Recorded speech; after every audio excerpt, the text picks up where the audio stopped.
Pace vouă și bună dimineața din nou, fraților! Zic ca Domnul Iisus să vă binecuvinteze, să dea putere, înțelepciune și multă dragoste. Doamne ajută la toate acestea. Fraților, din nou la o nouă zi de lucru, slavă Domnului. Suntem din nou pe deplasare, e bine, ne place, muncim cu drag și spor să muncim ușor. Așa că, fraților, de această dată vreau să vorbesc cu voi un alt subiect, pentru că vreau un pic să lămuresc situația, da? Atenție, mesajele mele niciodată nu vreau să fie acuzatoare, știți? Eu vreau să lămuresc niște situații pentru că cumva sunt înțelese greșit. Și atunci am zis ca voi, cei care doriți să veniți la curierat în Germania, să știți exact cum stă treaba, pentru că din anumite mesaje, să zic anunțuri postate pe internet, un interesat, da, poate înțelege greșit mesajul. Și să vă dau câteva exemple. Dumneavoastră puteți vedea pe internet, pe Facebook, pe Instagram, pe toate rețelele de socializare mesaje cu căutăm șoferi la mai multe firme de curierat din Germania, da? Bun. În acele anunțuri este evident că firmele postează și scriu maximul de salariu pe care tu poți lua, bonusări, avantaje și așa mai departe. E evident, da? Bun. Care în realitate sunt adevărate. Deci ele sunt adevărate. Dar vreau să lămurim niște chestii ca să înțelegeți bine acele salarii cum sunt ele în realitate, pentru că acele sume pe care voi le vedeți în anunțuri nu sunt lună de lună. Cei 2700 de euro pe care ei îi scriu acolo în anunț că dumneavoastră îi puteți câștiga, ăia sunt o lună sau maxim 2 pe an. Atenție, o lună sau maxim 2 luni pe an poți să câștigi sumele astea, cum ar veni în luna noiembrie-decembrie sau probabil, dacă eu știu, cu oarecare posibilitate în sezonul de prime. Dar foarte dificil, foarte dificil. Trebuie să fii impecabil să lucrezi și să-i accesezi toate bonusurile și atunci, da, se poate ajunge la suma aia, dar e foarte dificil la volumul ăsta de pachete, vă spun sincer. Eu sunt sincer și vreau să spun adevărul, nu vreau să dau nimeni. Nu, eu vreau doar să spun adevărul. Bun, mesajele în realitate sunt corecte, doar că nu sunt complete. Eu vreau să clarific situația asta, să înțelegeți voi odată pentru totdeauna că anunțurile au o oarecare doză de adevăr, dar nu completă, da? Dumneavoastră trebuie să înțelegeți încă un lucru foarte important, că nu toate firmele sunt la fel. Asta e fără doar și poate. Nu toate firmele sunt la fel. Te duci la o firmă unde îți spune că îți oferim asta și asta, iar când ajungi acolo descoperi că nu e așa. Ei ce-ți spun, în adevăr, se poate oferi, doar că e greu ca tu să le accesezi. Și adică, să vă explic. Ei îți spun, de exemplu, că îți dă un anumit bonus de o anumită sumă, 100, 2, 3, 4, eu știu cât o fi de euro pe lună în plus, la concesie. Adică dacă nu faci reclamații. Asta e un adevăr. Deci nu e nimic minciună, e un adevăr. Tu poți accesa banii ăia dacă nu iei într-o lună de zile, atenție, într-o lună de zile, nicio concesie. Adică nu faci nicio reclamație și asta înseamnă că lucrezi impecabil. Este foarte dificil să accesezi acest bonus de reclamații, bonus de performanță, pentru că de ce? Tu având un volum de 300, hai să nu zic 300, hai să zic o medie, 260, da, de pachete pe zi. Dați-vă seama că e foarte greu să le livrezi într-un program de 8, minim 8 ore, evident că nu faci în 8 ore să le livrezi, dar 9 ore, 9 ore jumătate. Și ai de lucru, ai de lucru. Dar e foarte greu să livrezi corect, să livrezi în mână sau corect, să zic așa. Depinde ce înțeleg unii prin a livra corect. E foarte greu și atunci lași pachetele pe unde a pus ca să termini tura. Ori asta ce înseamnă? Că vei primi concesii și atunci nu o să poți accesa acele bonusuri de reclamație sau de performanță, da? V-am spus. Probabil unii vor spune că nu am dreptate și că acele bonusuri se pot accesa. Eu nu spun că nu se pot accesa, se pot accesa, dar e foarte greu.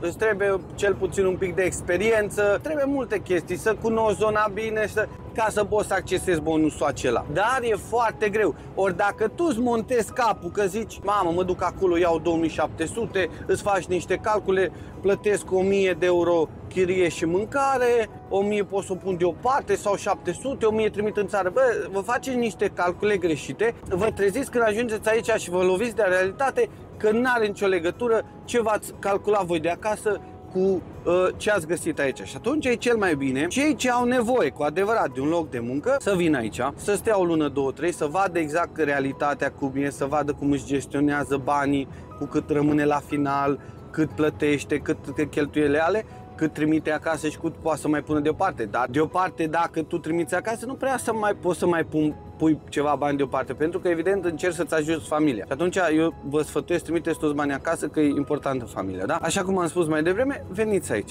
Nu vă faceți o mulțime de gânduri legate de bani, pentru că, da, eu înțeleg necesitatea banului, dar nu e banul tot, înțelegeți voi? Aici munca e destul de faină, e simplă, nu e grea, nu inventăm nimic, nu construim nimic, nu ne trebuie, eu știu, ceva diplome sau... Asta e o meserie pentru toată lumea. Aici, dacă ai experiență în condus și ești un băiat mai activ, așa, mai dinamic, e foarte bună meseria asta pentru tine. Și nu există vârstă aici, nu există o anumită vârstă în care trebuie, domnule, să ai o anumită vârstă. Este mult mai ușor pentru cei tineri, dar asta nu înseamnă că și cei cu o vârstă mai înaintată nu pot să fac treaba asta. Noi avem colegi, am spus mereu în videoclipurile mele, avem colegi de 60 de ani, de 50 de ani. Deci noi avem colegi de vârstele acestea și își fac treaba și își livrează pachetele. Eu am vrut să fac acest videoclip, să vă anunț că toate aceste bonusuri și bonusări pe care ei le spun în anunțurile pe care voi le vedeți pe Facebook, pe Instagram, pe rețelele de socializare, sunt reale, dar foarte greu de accesat.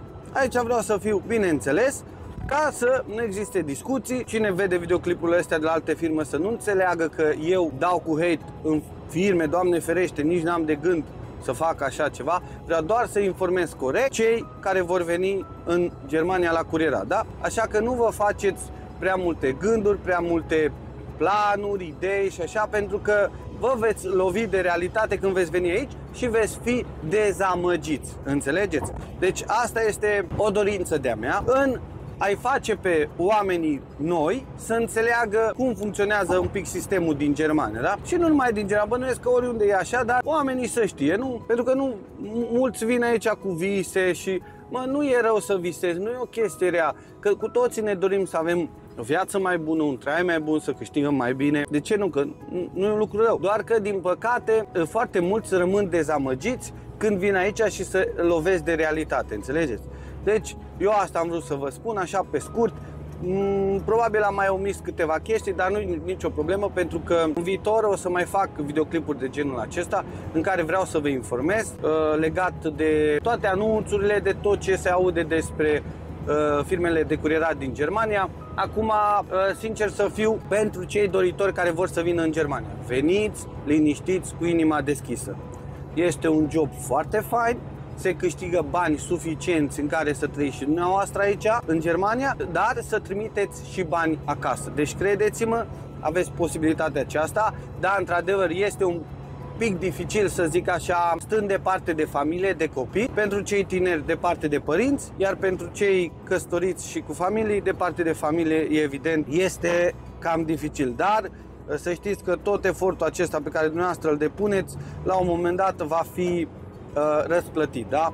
Așa că dacă aveți probleme și așa, mă puteți contacta pe rețelele mele de socializare și dacă vă pot ajuta, cu mare drag vă dau o mână de ajutor, da? Fac o mică paranteză, chiar ieri am primit un mesaj pe TikTok, iar o familie, de fapt un cuplu mai exact, mi-a solicitat ajutorul datorită unor neînțelegeri. A apărut o neînțelegere, un conflict verbal și a avut niște probleme și a decis să plece de acolo.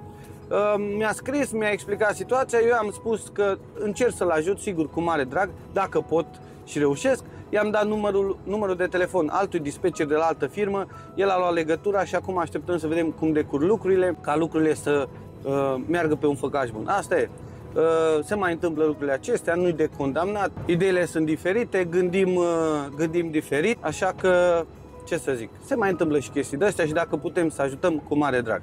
Cam atât am avut de spus, așa că de fiecare dată vă doresc tot binele din lume, fraților, zic ca bunul Dumnezeu să vă binecuvinteze și ca de fiecare dată, cum spun eu, căutați-L pe Domnul Iisus Hristos, El este calea, adevărul și viața și nimeni nu-L va vedea pe Dumnezeu decât prin El, așa că studiați Sfânta Scriptură, Biblia, vedeți cât e de frumoasă și calea pocăinței atât de minunată și de plăcută, dar nu ușoară, atenție. Așa că până data viitoare vă doresc multă sănătate, pace, dragoste, înțelegere în casă, în sufletele voastre, pentru că e nevoie, fraților, în această perioadă tulbure și grea. Noi avem nevoie de pace și de liniște și, cum spune cuvântul Domnului, decât o casă plină de cârneturi cu ceartă, mai bine o bucată de pâine cu pace. Așa că slăviți și binecuvântați să fie numele Domnului. La revedere!